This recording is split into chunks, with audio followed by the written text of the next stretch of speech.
ایک بچے کی رسول کریم صلی اللہ تعالیٰ وسلم سے والہانہ محبت۔ انصار کا ایک شخص جلاس بن سوید ظاہری طور پر اسلام قبول کر چکا تھا، مگر حقیقت میں وہ منافق تھا۔ حضور صلی اللہ علیہ وسلم کی محفل میں باقاعدگی کے ساتھ حاضری دیتا، آپ کی تعلیمات بھی سنتا اور مسجد نبوی میں 5 وقت بعد جماعت نماز بھی ادا کرتا۔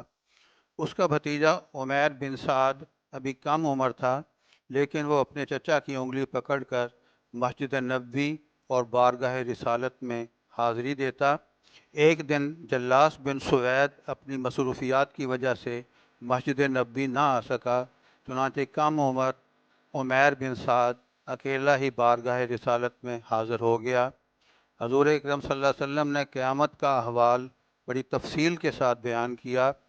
واپسی پر عمیر نے اپنے چچا سے کہا کہ آج قیامت کا سارا نقشہ میرے سامنے آ گیا، کیونکہ حضور صلی اللہ علیہ وسلم نے بڑی تفصیل سے بیان کیا۔ چچا ازلی بدبخت تھا، وہ کہنے لگا کہ خدا کی قسم، اگر محمد صلی اللہ علیہ وسلم سچے ہیں تو ہم تو گدھوں سے بھی بدتر ہیں۔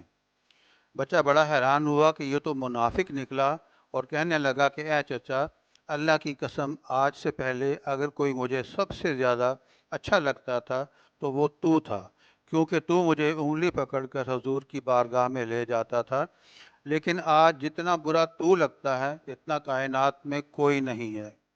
چچا، آج میں دوراہے پر کھڑا ہوں۔ ایک راستہ یہ ہے کہ میں اللہ اور اس کے رسول سے خیانت کروں اور تیری بات رسول اللہ صلی اللہ علیہ وسلم کو نہ بتاؤں۔ دوسرا راستہ یہ ہے کہ جو کچھ تو نے کہا ہے وہ حضور صلی اللہ علیہ وسلم کو جا کر بتا دوں۔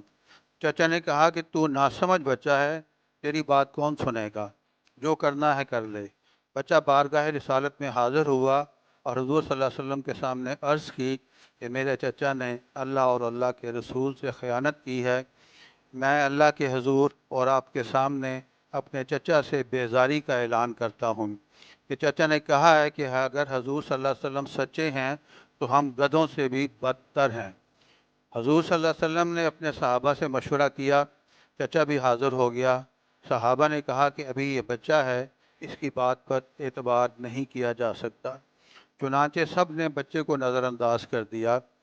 بچہ مایوس ہو کر مسجد نبوی کے ایک کونے میں بیٹھ گیا، اور پھر اس نے اللہ تعالیٰ کی بارگاہ میں زاروں کے تار روتے ہوئے اپنی جھولی پھیلا دی کہ اے اللہ، اگر میں سچا ہوں تو میری سچائی کا اعلان کر دے۔ ابھی اس بچے کے ہاتھ نیچے بھی نہیں اترے تھے کہ رحمت الہی کو جوش آ گیا، اور حضرت جبرائیل علیہ السلام کو حکم ہوا کہ فوراً جا کر اس بچے کی سچائی کا اعلان کرو۔ چنانچہ حضرت جبرائیل علیہ السلام سورہ توبہ کی آیت نمبر 74 کے ساتھ حاضر خدمت ہوئے، جس میں ارشاد ہوتا ہے کہ اے نبی کریم صلی اللہ علیہ وسلم، جہاد کے لیے کافروں اور منافقوں کے ساتھ اور سختی کیجیے، اور ان کا ٹھکانہ جہنم ہے، اور وہ بہت برا ٹھکانہ ہے۔ یہ لوگ قسمیں کھاتے ہیں کہ اللہ کی کہ انہوں نے یہ نہیں کہا، حالانکہ یقیناً انہوں نے یہ بات کہی تھی۔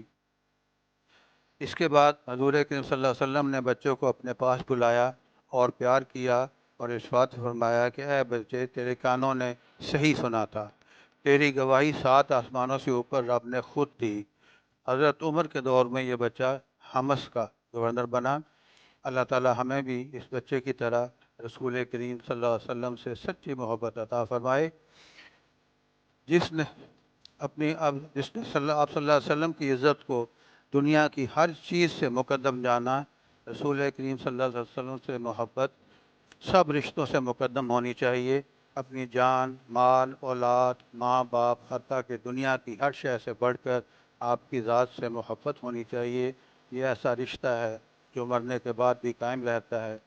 فرشتے قبر میں یہ نہیں پوچھتے کہ تو کس کا بیٹا ہے یا بھائی ہے، بلکہ یہ پوچھیں گے کہ تو کس کا امتی ہے۔ بروں سے لاکھ برا سہی، مگر ان سے ہے میرا واسطہ، میری لاج رکھ لے میرے خدا، یہ تیرے حبیب کی بات ہے۔